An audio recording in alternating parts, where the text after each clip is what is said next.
My mission is simple, to make you money. I'm here to level the playing field for all investors. There's always a bull market somewhere, and I promise to help you find it. Mad Money starts now. Hey, I'm Cramer. Welcome to Mad Money. Welcome to Cramer. Other people want to make friends. I'm just trying to make some money.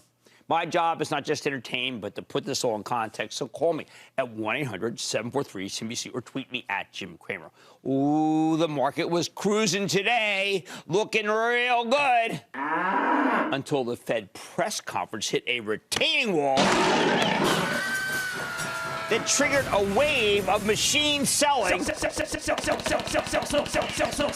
the Dow slipping 130 points at the close. You know, it was up 518 points, and then it fell 421. Crazy nut swing.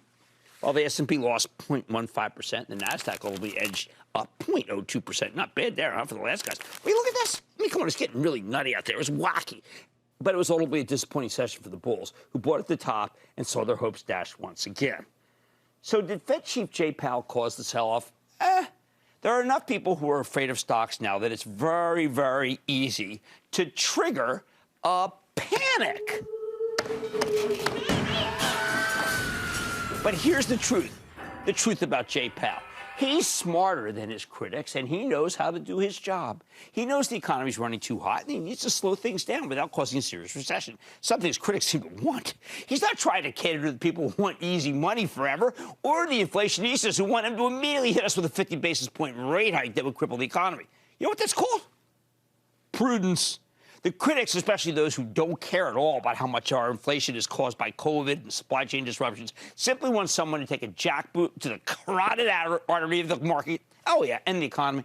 They want Powell to be judgmental, the opposite of prudence, and promise to raise interest rates repeatedly to stamp out inflation by strangling the very life out of business. Then there are the bulls who want permanently low rates because it's easier for them to make money. My takeaway, it's kind of like Aesop's fable. Please all, you please none. If you're a central banker, you're doing a pretty darn good job if you're making both the hawks and the doves angry, and this guy is. When it kills someone, anyone who comments on the Fed to give this terrific guy an attaboy, he's not some live-action drama. This is not Federal Reserve Season 2, Powell's back and he's bigger than ever. We're talking about a public servant who's very good at his job, which is a rarity in this day and age. Now, the people who sold this afternoon did so because they're worried the Fed's going to suck up all the liquidity while also accelerating inflation. Never mind that those actual claims are totally contradictory.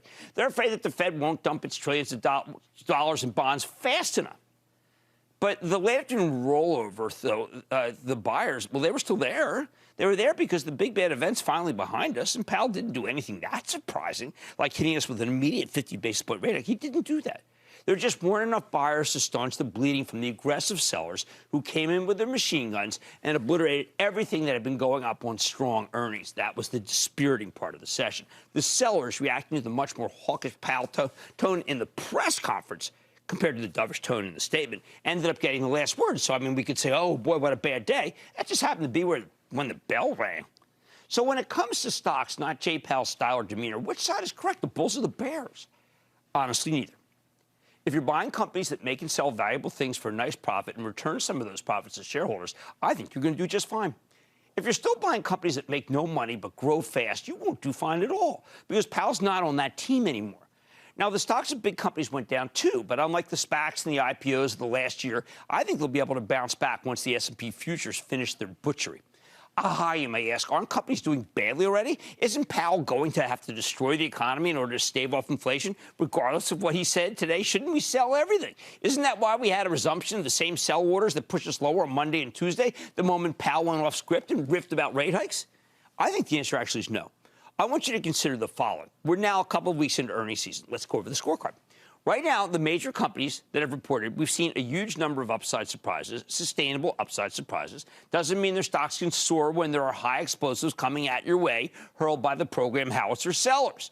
But it will matter when the selling stops. Since earnings season began, we've had beat and raise quarters from Johnson & Johnson, American Express, Procter & Gamble, IBM, Texas Instruments, United Health, Microsoft, Verizon, Travelers, Raytheon, 3M, and Wells Fargo. Okay, we've had some downside surprise from Boeing. It's terrible.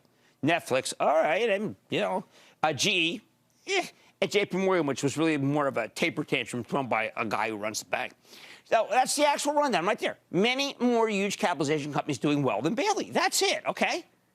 Now, you can say, so what, Jim? They're bad. The good ones do bad. The bad ones do bad. And that's what happens when Powell speaks. Don't you see that, Jim? I mean, can't you see that's the future? No. I'm not so sure. I don't like to grade myself by where the sell programs went out. If you're investing for the long term in the kinds of solid companies I keep recommending, and that's these, then a lot of what caused the market to plummet was just inside baseball. The machines, and they were machines that just kept firing off sell order after sell order for bids could rise up. Well, they don't know anything about this list of upside surprises. They don't have any understanding that some companies are doing better than others because they just regard all companies as the same, as if they're like wheat or corn. All I know is that those sellers spoke last, though. Tomorrow, when we go back to evaluating individual companies, I think it'll be more of the same that we had of late. The world changed in November when Powell told you he'd be done stoking the economy. He's done. If your company can still make things and sell them at a profit in a rising interest rate environment, because rates really went up big today, don't let these high-speed sell programs scare you away from value.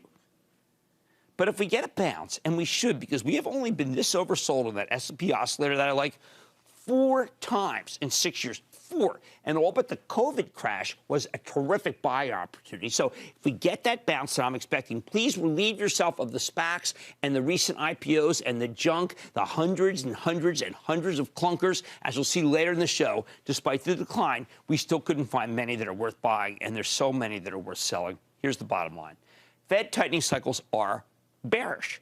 The Fed is no longer your buddy pal friend.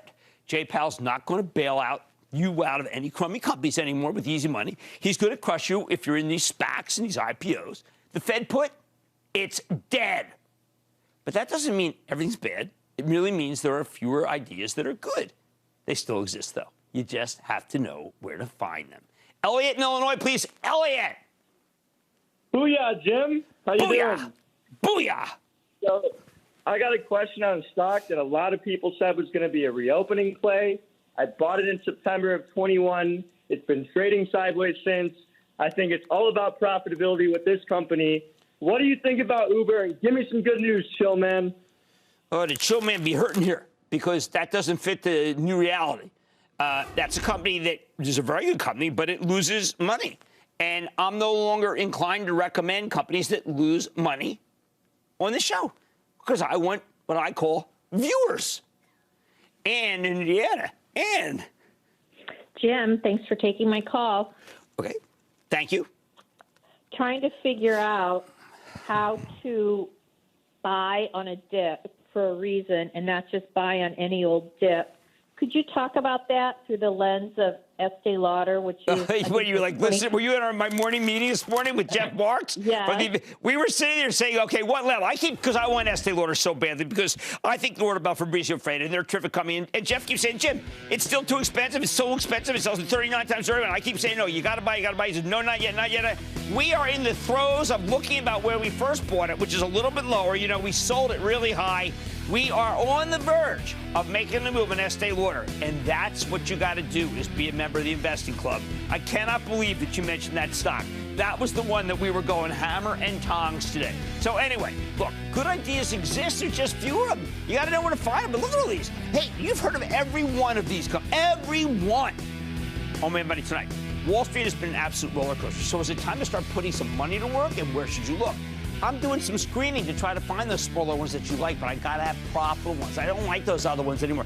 Oh, by the way, in the SPACs, I know where you live. Anyway, I'm hunting for opportunity. I'm revealing a corner of the market that can help your portfolio compute futures.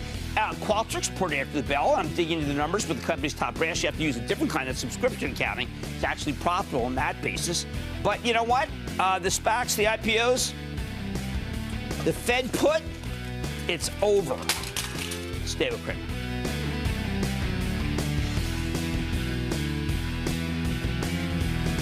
Don't miss a second of Mad Money. Follow @Jim Cramer on Twitter. Have a question? Tweet Cramer. #MadTweets. Send Jim an email to madmoney@cnbc.com or give us a call at 1-800-743-CNBC. Miss something? Head to madmoney.cnbc.com.